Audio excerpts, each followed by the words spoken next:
Hey everybody, it's Charles, your hobby hero, and today we're going to be going over my favorite mystery box ever. Before we get started though, if you haven't already, please hit that subscribe button down in the bottom corner. I do appreciate it. Put out regular content about the hobbies I love the most. Now, if you're a fan of the channel, you know I like to open mystery boxes. I've even done videos on how to win with mystery boxes. I'll link that up here. So when I say today is my favorite mystery box, it is no joke because this is a mystery box that I made. So a little backstory behind this. I had a friend of mine on here, Picking and Punching, who was in a pinch, needed a mystery box, reached out to me if I knew anybody good. I said, hey, you know what? I think I want to make you one. Had a ton of fun with it and decided I wanted to put out a full wave possible. But I've got to be able to put out a product that I'd be happy with myself. So I wanted to make this video to be as transparent as possible, so you guys know kind of the process I went through behind making it, as far as where I went for pricing, where I went for building it, and then I'm actually going to show you two boxes that I have put together already packaged these up by the time this video goes live, but I want you to see kind of what I've done for those and what kind of my expectations for when I'm looking for boxes are. Alright, so the first thing I want to talk to you about is the box values. I spent a lot of time on this in the previous video on what the expectations are, so I really wanted to break down the math on how I approached it on here. So the first thing I started with is I definitely wanted to guarantee value. So whatever I'm asking for these boxes, either 400 or on the other case 200, I've got to start there as my absolute minimum.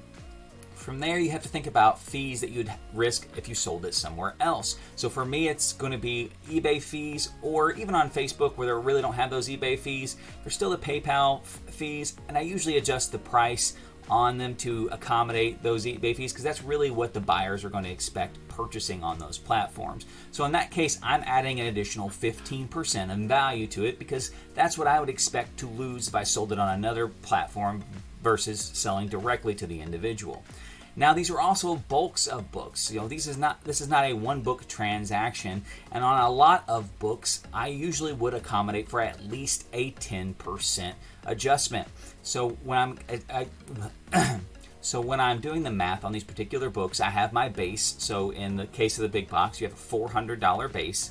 I add an additional 15% on top of that because I expect it will save me those 15% on fees on the books. And then I put another 10% on top of that because I expect that I would take a 10% discount on selling these books out at that point.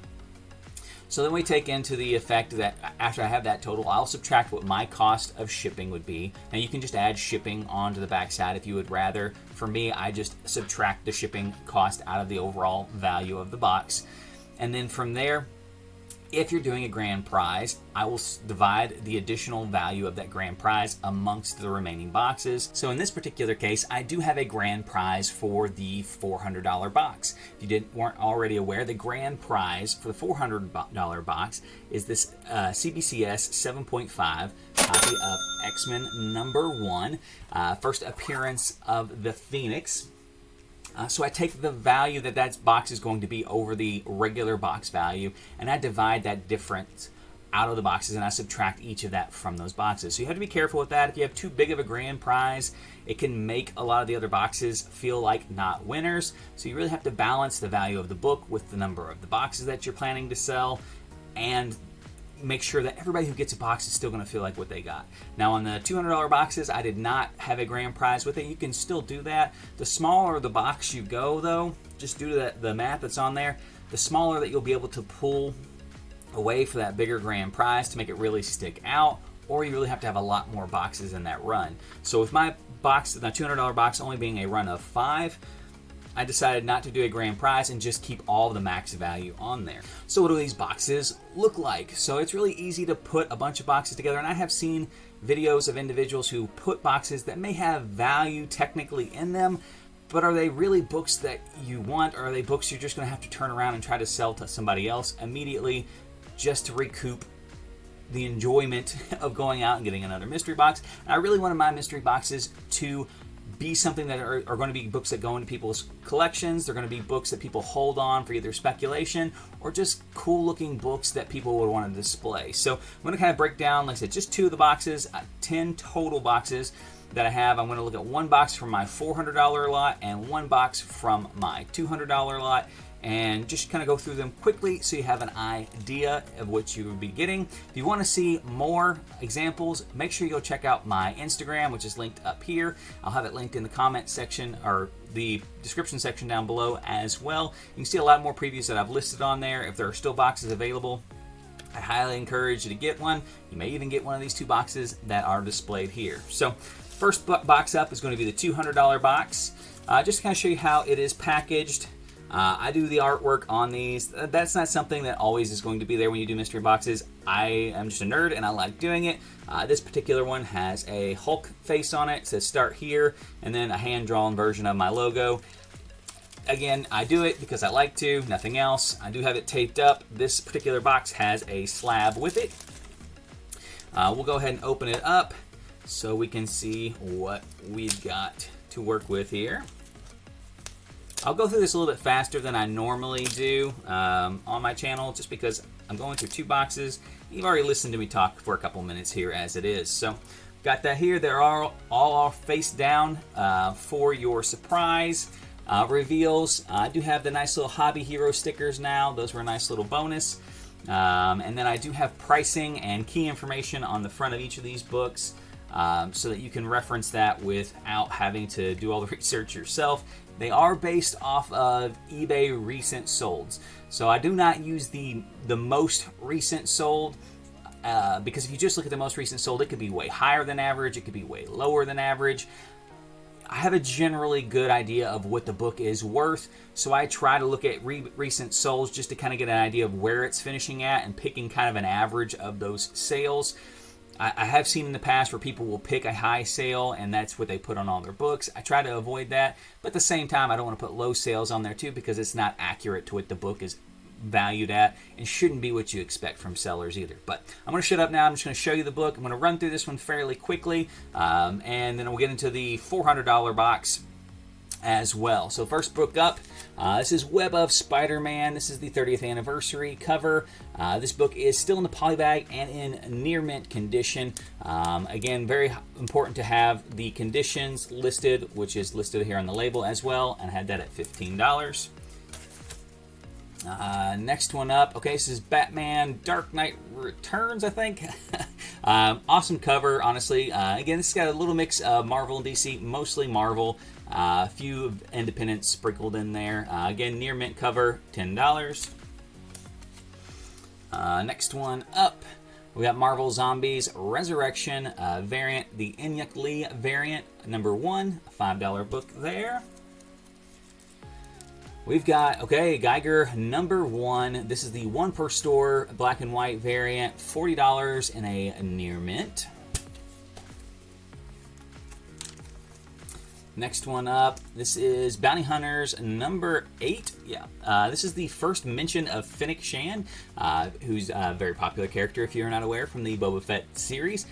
Near mint $20. She does not have a first full appearance yet in comics, so this is really the only key she has currently. Next one up, we've got Strange Academy number 1. This is the 3rd print on this particular book. Near mint $15. Great book there as well if you have not read it. And then we've got Mighty Thor Avengers. This is the first time Captain America picks up and holds Mjolnir. This book, again, was in a very fine condition at a $30 price tag. And that was the last of the Raw books. Then we go into our slab here. Again, it's got a price on the back that you'd be able to see. You can't see the slab at all. It has it at $115. And taped up at the top, and we can pull the slab right out, and we've got Miles Morales number 23, Michael Jordan homage cover, because it's, number 23 issue.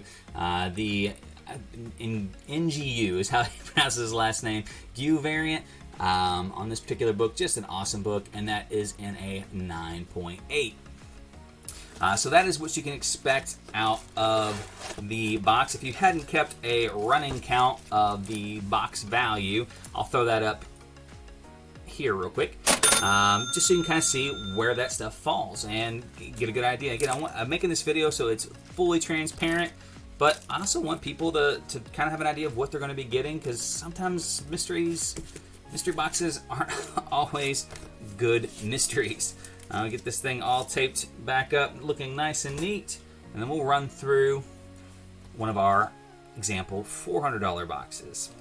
All right, so now we got one of our $400 boxes. Now this is not a grand prize box, but just in case you're keeping track of the values, and I'll throw it up at the end. Again, reminder, this has a 1 in 5 shot, this box when it's purchased, of having this book inside of it with additional books in there as well. So if you're wondering why the box value percentage-wise looks a little bit lower, I know we covered it, but just a reminder before we hop in.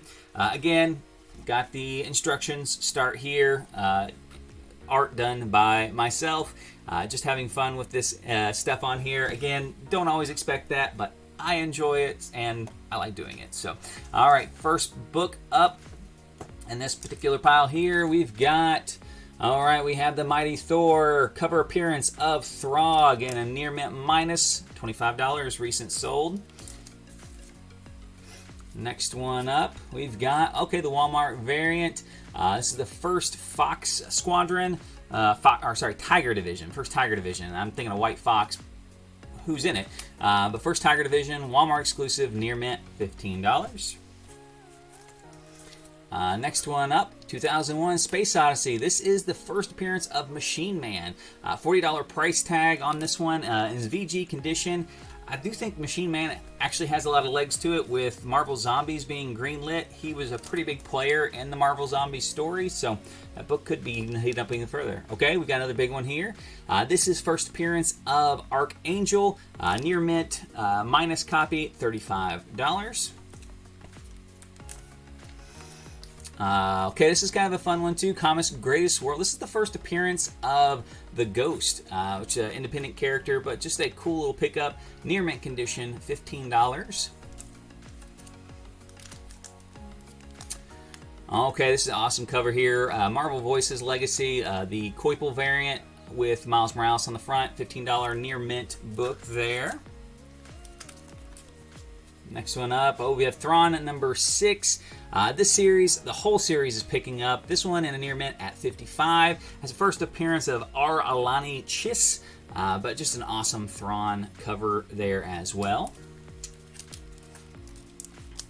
All right, we've got Venom 26, the Enyaq Lee regular trade dress variant, near mint, $15. This is the first Codex, first Virus, and just an awesome Enyaq Lee cover.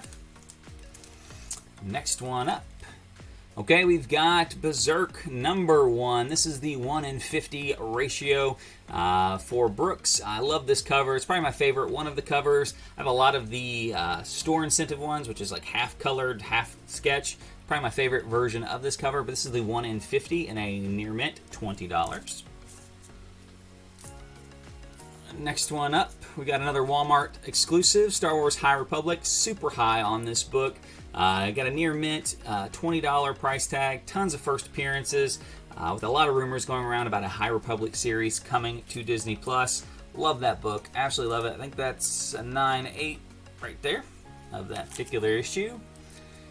All right, we got some old Thor here, some Thor goodness. This is the Origin of Ego, near mint copy of it too, very nice copy, $40 price tag on that one. Next one up, we've got Batman 108, first appearance of Miracle Molly, and near mint, $10. And 2 more books left. We've got Miss Marvel, near mint, $10. This is the Storm Ranger appearance / first full, second full. A lot of particular sightings of that. There's also a new suit appearance in here for Miss Marvel as well. So with her show coming around the corner sometime, we could see some of that stuff spike up as well. And last book for this particular box is going to be, everybody knows this book, Moon Knight number 1 in a newsstand, near mint condition, $170 price tag on that particular book. Book is red hot right now with the series coming out, very high on these particular issues. I do think Moon Knight is here to stay and has some long-term value in the MCU. So those are the 2 previews of the boxes that I have going out. Again, these have already been packed up and either shipped or ready to ship by the time this video goes live. if you guys are interested, make sure you check out the Instagram. If you've got any constructive criticisms or feedback, I'd love to hear it as well. Again, I'm passionate about mystery boxes. I love putting these together, and I love seeing people get excited about opening boxes. There's nothing worse than watching a box opening and the person is lethargic. They don't know what they've opened. They don't recognize the covers, or worse yet, they just completely lost their value on the purchase. And it really turns those individuals off. So I want to put good product out there that people are going to have a ton of fun opening. There's going to be books in here, hopefully, that stick in your collection. There's going to be books in here that if they're not a fit for you, they're easy to move to somebody else.